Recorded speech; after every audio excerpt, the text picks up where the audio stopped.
मी पंकज बालपांडे, बांधकाम सभापती, नगर परिषद तुमचे. आजच्या जन आक्रोश मोर्चाचे आपलं समर्थन आहे. आमच्या भारतीय जनता पार्टीचा प्रभाग क्रमांक 3 मध्ये आमचे रोषिताई भोंडेकर जे नगरसेविका आहे त्यांनी आज हा जनाक्रोश रॅली काढली. त्यांनी जेव्हा 4-5 महिने झाले ते नगरसेविका जेव्हा बनलं तेव्हा त्यांच्या प्रभागात समस्या पाडायची आणि वारंवार त्यांना लेटर दिलं मुख्याधिकाऱ्याला, अध्यक्षला, पण ते कुठेही त्याच्यावर काहीच इम्प्लिमेंट नाही झालं. म्हणून त्यांनी आज आखरी लेवलपर्यंत जाऊन त्यांनी आज तिथून आपल्या घरून मोर्चा आणला आणि इथे माठं फोडले आणि अध्यक्षाच्या चेअरला हार बनवले आणि माठं ठेवलं अध्यक्षावर. की आता तरी अध्यक्ष सुधारावं आणि लोकांचे प्रॉब्लेम आहे त्यांनी राहायला पाहिजे. त्यांनी त्याला 10 दिवसापहिले 8 दिवसापहिले त्यांना नोटीस दिलं होतं की आम्ही घेऊन येणार आहोत की आमच्या आम्हाला न्याय द्या, परंतु त्या न्याय द्यायच्या इथे गायब झालेल्या आहे, मुख्यमंत्री गायब झाल्या. इथे कोणताही प्रशासकीय अधिकारी इथे अवेलेबल नाही. पाण्याची समस्या सोडणार काय? बघा, मुख्याधिकारी आणि अध्यक्षांनी अगर आपल्या मनावर घेतला तर पाण्याची समस्या सुटते. आम्हाला विचारावं, आम्ही पुराणे आहोत, आमचे उपाध्यक्ष पुराणे आहेत, आम्हाला विचारावं ना, आम्ही सांगतो ना कसं सुटते. आधी अशी समस्या नव्हती. या अगोदर अशी समस्या नव्हती, कारण की आपल्याकडे पौष्टिक प्लांट आजही चांगला आहे. पौष्टिकमधून पाणी प्युअर फिल्टर पाणी तुमच्या शहरामध्ये येतो, परंतु यांच्याकडे कर्मचारी कमी असल्यामुळे यांनी त्याला बंद करून ठेवली आहे. एकदम ओके आहे, तिथून पाणी येऊ शकतं, तुमच्या शहरामध्ये पाण्याचा फुलफिल होऊ शकतो, परंतु हे त्यांची मानसिकता जे मी वारंवार यांना मिटिंगमध्ये सांगत आहे की तुम्ही पौष्टिक घाटला पाणी सुरू करा. पौष्टिक घाटचा पाणी अगर इथे आला, फिल्टर पाणी आहे, तुम्हाला टुटी आणि ब्लिचिंग पण नाही लागणार आहे, त्याचे फिल्टर आहे. तो पाणी आला तर त्यांचे प्रॉब्लेम सॉल्व्ह होतो. जन आक्रोश मोर्चा होता आणि या मोर्चाद्वारे जर पाण्याची समस्या पूर्णपणे सॉल्व्ह नाही झाली तर मग आता तीव्र आंदोलन करण्याचे यांनी आहे. आमच्या भारतीय जनता पार्टीकडून रोषिताई आहे, त्यांनी आज आता आणि 8-10 दिवस दिले अध्यक्षला. त्याच्यामध्ये ते काय करतात काही ना, मुख्याधिकारी झाले, अध्यक्ष झाले, नाहीतर ते पूर्ण आमच्या भारतीय जनता पार्टीत तुमच्या शहराच्या वतीनं तीव्र आंदोलन करण्यात येईल आणि जे करता येईल ते सर्व करणार. दुसरं म्हणजे असं की ही पुरवठा योजना 47 करोडची होती. ठीक आहे, 47 करोडची योजना आहे. याच्यामध्ये 13 करोड आपले बॅलन्स शिल्लक आहेत. आम्ही मिटिंगमध्ये वारंवार सांगतो अध्यक्षला की जे पैसे पाहिजे त्याला उपयोग काम, त्याचं काम कर. आज पूर्ण शहर 95% पूर्ण नाल्या करून ठेवल्या यांनी, नाल्या. त्याला कॉम्पिटिंग करायला यांच्याकडे माणसं नाही. त्या एजन्सीला सांगत सुद्धा नाही की बाबा याच्या कॉम्पिटिंग करा, गावाला सुधारवा. ते करू शकतात, 13 करोड रुपये खर्च करू शकतात, परंतु त्यांची मानसिकता नाही काम करायची. या शहरामध्ये त्यांनी काम केलं पाहिजे, दाखवलं पाहिजे लोकांना. पब्लिक कोण निवडून आले आहेत ते. आता अभिषेक भाऊनी सांगितली कोणत्या पक्षात ते माहित नाही, ठीक आहे, कोणत्या पक्षाचे असो, परंतु त्यांना जनतेने निवडून दिलं आहे, त्यांना जनतेचे काम करावंच लागेल. आणि पैसे असल्यावर तुमच्याकडे शिल्लक 13 करोड रुपये आहेत, तुम्ही एजन्सीवर काम करून घ्या ना. मानसिकता पाहिजे ना तुमची, मानसिकता नाही तुमची. अध्यक्ष यांना अनुभव आहे, पण आपल्याकडनं काही विचार काही मार्गदर्शन वगैरे घेतलं का आपल्याकडे? बघा, आम्ही त्याला वारंवार जसं विकिताच्या माध्यमातून आम्ही त्याला वारंवार मिटिंग घेतो आणि पण त्याच्यावर हो म्हणते तो, पण इम्प्लिमेंट नाही, इम्प्लिमेंट केलं पाहिजे. मागाशी त्यांनी मागच्या वेळेस जसं शिवसाहेब होते त्यांनी म्हटलं होतं की आम्ही पाणीपुरवठा सभापती झालं, MGP झालं आणि जे वरिष्ठ अधिकारी आहेत त्यांना सर्व मिळून आम्ही मिटिंग घेऊ सर्व नगरसेवकाची. परंतु आतापर्यंत एवढे 2 महिने झाले लुटून तर मिटिंग झालीच नाही. ते मिटिंग गेली असते, आम्ही बी आपले विचार मांडले असते, तर तुमच्या शहराला कसं पाणी देता येईल आम्ही सांगितलं असतं. आम्हाला अनुभव आहे ना, आमच्या अनुभवाचा फायदा घ्या ना तुम्ही. अनुभवी लोकांना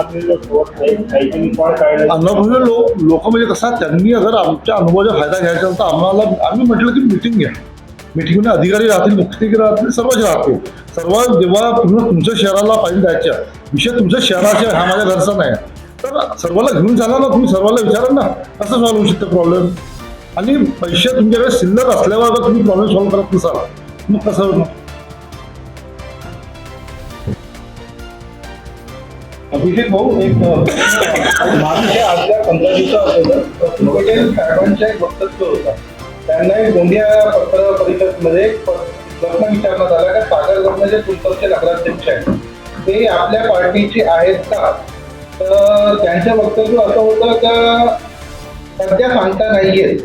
याच्यावर म्हणजे ते राष्ट्रवादी पक्षाचे आहेत की नाही आहेत हे समग्र जे पसरलेलं आहे त्याच्यावरती आपण काय बोला? ते बघा, संभ्रम आधी दुपट्टाचे ते म्हणजे हे चालवत आहेत त्याच्या हे संपूर्ण तुमसर तालुक्यात ना इव्हन भंडारा गोंदियामध्ये पण हे चर्चा चालू आहे की एक दुपट्टा की सरकार उन दरमियान चल रही है, तो इसके ऊपर आप क्या बोलेंगे? हे बघा, हा संभ्रम सर्व जनतेत आहे.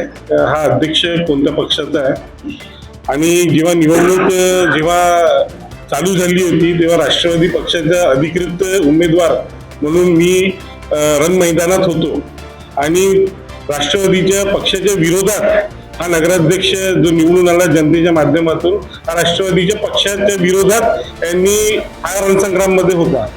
निश्चितच कुठेतरी काही मतांनी आमचा पराभव झाला आणि कुठेतरी ते विजयी झाले आणि त्यांना असं वाटलं का कुठेतरी आता जेव्हा त्यांची विजय झाली तर सन्माननीय आमदार जो तुमसर शहराचे आहेत त्यांनी आमचे नेते सन्माननीय प्रफुल्लभाईजी पटेल यांच्याकडे त्यांना घेऊन गेले आणि त्यांच्या घरात त्यांनी दुपट्टा धारण केला. तर चांगली बाब आहे. आम्हाला असं वाटलं का कुठेतरी पक्षाच्या एक राष्ट्रवादी पक्ष कुठेतरी अजून एक चांगला नगराध्यक्ष पक्षाला लाभला. पण जेव्हा इथे 10 नगरसेवक राष्ट्रवादी पक्षाचे निवडून आले आणि जेव्हा त्याची कार्यप्रणाली जेव्हा अध्यक्षाची चालू झाली तेव्हा कुठेतरी राष्ट्रवादी पक्षाच्या लोकांना तो बाजूला ठेवून तो वेगळ्या पद्धतीने त्याची कार्यप्रणाली दिसून आली. त्याची वारंवार कंप्लेंट सुद्धा आम्ही सन्माननीय प्रफुल्लभाई पटेल यांना केली, राजेंद्र जैन साहेबांकडे केली आणि काही दिवसानंतर एक जेव्हा भरली पुरली मीटिंग जेव्हा भारतीय जनता पार्टीचे लोक आणि जेव्हा राष्ट्रवादीचे लोक एकत्रीकरण जेव्हा एका कार्यक्रमात झाले तेव्हा त्यांनी जाहीरपणे सांगितलं की मी राष्ट्रवादी पक्षाचा नगराध्यक्ष नाही, मी एक गमछाच्या पक्षाचा नगराध्यक्ष आहे. तेव्हा प्रश्नचिन्ह निर्माण झालं आणि ती गोष्ट संपूर्ण परिसरात पसरली का पक्षाच्या राष्ट्रवादी पक्षाच्या नगराध्यक्ष नाही. आणि मग एका मीटिंग मध्ये चांदपूर मीटिंग मध्ये हा प्रश्न मी प्रफुल्लभाई पटेल साहेबांना विचारलं जेव्हा आमची मीटिंग स्टार्ट झाली का हा कोणत्या पक्षाचा नगराध्यक्ष आहे. तेव्हा प्रफुल्लभाई पटेलनी आमदाराला जेव्हा बाजूला आमदार बसला होता त्यांना विचारलं का राजू तूने तो इसको राष्ट्रवादी पक्ष में मेरे घर में दुपट्टा पहनाने के लिए लाया था.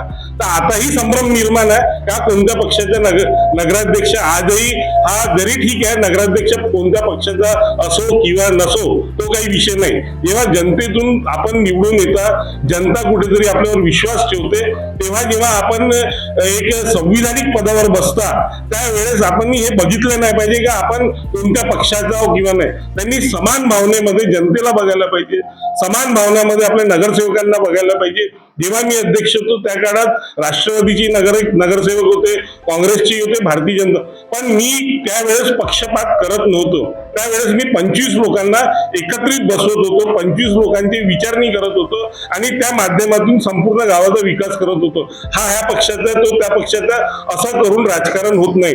जर गावाच्या जनतेला न्याय द्यायचा, आपल्या नगरसेवकांना न्याय द्यायचा तेव्हा कुठेतरी पक्षपात बाजूला ठेवून कामं करावं लागते. तरी देखील आजही ह्या मीटिंग मध्ये माझा त्याला प्रश्न आहे का तो कोणत्या पक्षाचा नगराध्यक्ष त्यांनी जनतेला कळवावे. अजून अशी एक गोष्ट ऐकायला आलेली भाऊ का तुमचं जे सभा आपले 25 नगरसेवक जे मतलब जेही आहे तर नगराध्यक्ष त्यांच्याकडून गोष्ट त्यांची ऐकत नाही ना आपल्याच मनाची ती तो काम करतो की मैं जो बोलूंगा वही होगा. तर असं काही आपल्या सभेमध्ये चालू आहे पंकज भाऊ? जे बोलून तसं नाही. सभा असते, सभेमध्ये बहुमत ज्यांच्याकडे ज्यांच्या सर्वांचे ऐकावं लागेल त्यांना सर्वांचे ऐकलं तर गावाचा विकास होईल.